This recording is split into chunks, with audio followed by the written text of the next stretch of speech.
The conventional wisdom about 2008 is what?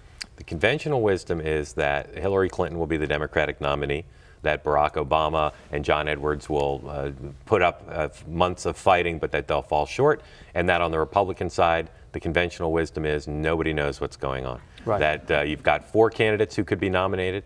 I think people overstate the decline of John McCain in a field with this many weak candidates in some ways, with flaws and vulnerabilities. I think he's in the hunt, and I think the conventional wisdom is that the Democrats have the upper hand no matter who the nominees are. Newt Gingrich told National Journal recently that he thought the Democrats had an 80% chance of winning the presidential election, 80-20 odds. I think that might overstate the pessimism for his party, but the conventional wisdom is Hillary Clinton will be the next president. Now, how much of that is what Karl Rove was accused of a few weeks ago, which is saying, oh, Hillary Clinton's going to win or the Democrats are going to win as a tool to just gin up the base? Right. You know, Karl Rove is a careful man, and people said he must be saying it for a reason. I'm pretty confident he believes that to be true. He's not just saying it for political effect.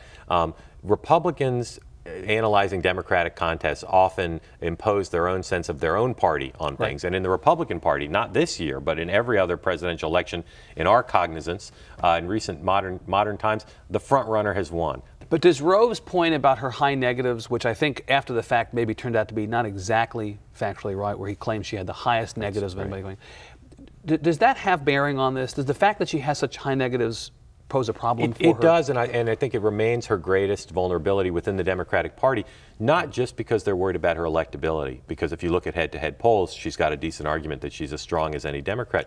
It's more about the desire to have someone who can unite the country. And the question is, can someone who has high negatives and whose last name is Clinton, is that the best person in governing to bring the country together and have an end of the 16 years of very divisive Clinton and Bush presidencies?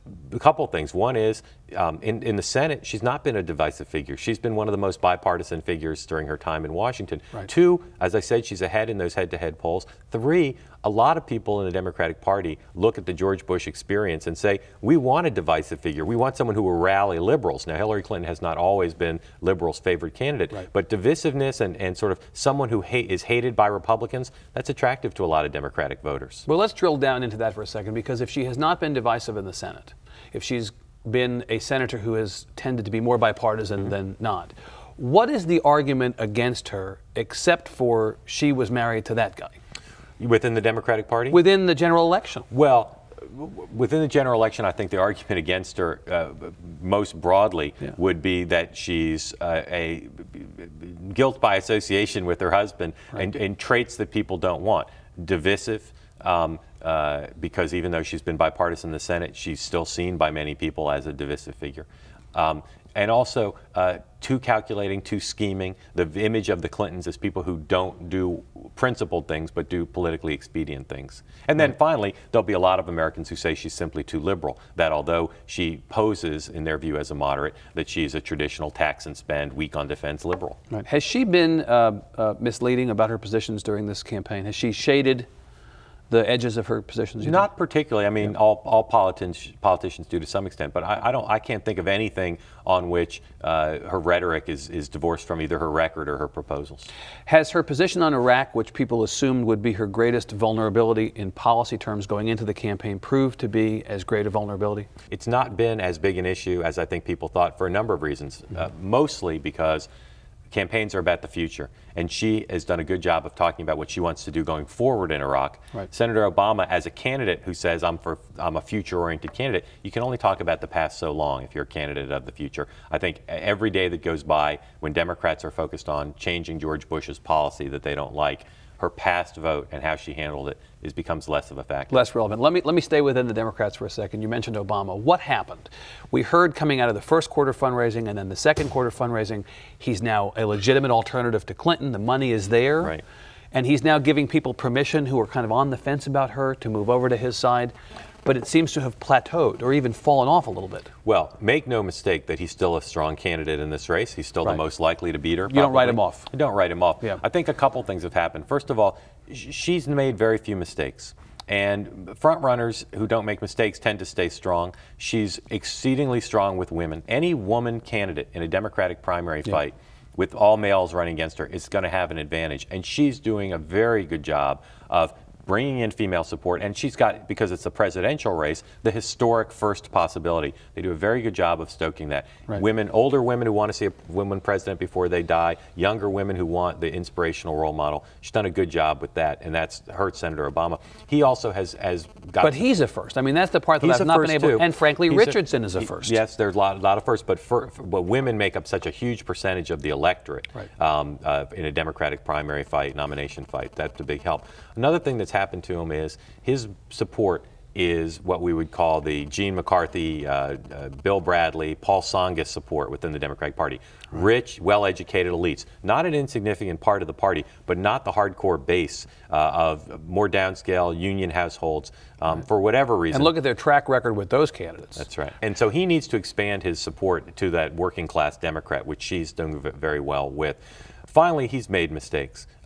He argues that the foreign policy statements he made over a series of weeks that were controversial showed bold new ways of thinking about America's role in the world. Willingness to meet with foreign leaders, willingness to use force in Pakistan, a willingness to use nuclear weapons.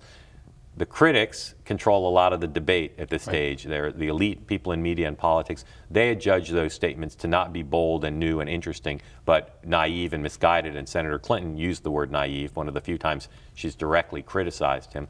And I think that has hurt him, and it's cut to the biggest problem he faces in this race. I think the sole problem that will make or break him, which is he ready to be president from day one, particularly on national security? And that's, I think, has set him back somewhat and stalled him in the polls in most places. Despite the fact that after he said those things and after Senator Clinton criticized him, somebody pulled up YouTube video of Senator Clinton saying very similar things in the Senate. And she tried to finesse it by saying, well, I was a senator then. I'm a presidential candidate now. There's a difference. Right, taking nuclear weapons off the table, as he did. I think I said before, using nuclear weapons, it was taking it off the table, which she had done under similar circumstances. And she was asked about that in a debate in Iowa that ABC News sponsored, and her answer was not particularly compelling, the difference between being a senator and a candidate. Life's not fair, politics isn't fair. She probably should have suffered a bit more for that politically than she did.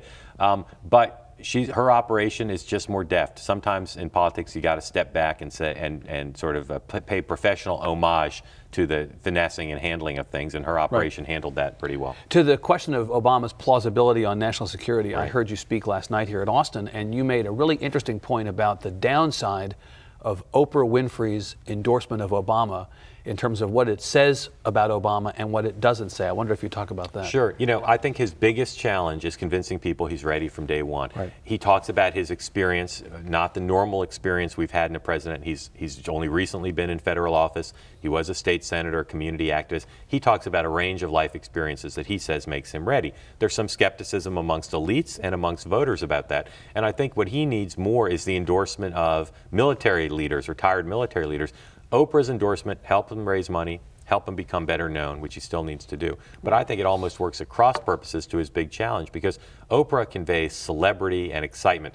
Barack Obama doesn't He's got that down He's got already. celebrity and excitement. And I think the more he's seen as a pop cultural figure, the more it undermines exactly what he needs most, which is a sense of stature and readiness. And I think it undermines the core problem he has. So Hillary Clinton goes on Ellen DeGeneres, and that's okay. But he goes on Oprah, and that's not okay. That's right. She can afford to do that, because one of the most interesting things about the Democratic race is if you had said 5 years ago, 10 years ago, pretty much any time, what will be the biggest problem for the first credible female presidential candidate? Everyone would have said, are they tough enough on national security? That is off the table for interesting reasons for Hillary Clinton. No one is questioning whether she's ready to be commander-in-chief. In fact, it's her biggest strength in this fight, and probably in a general election, she'd stand up pretty well against She worked very hard in the Senate to establish that credibility, Served on the Armed Services Committee, very active, traveling around the world, meeting with senior military leaders and more junior ones. If you talk to national security figures, both civilians and military in the Pentagon, they will tell you almost to a person they're exceedingly comfortable with Senator Clinton. They respect her. They respect the time she's put in understanding national security, defense policy issues.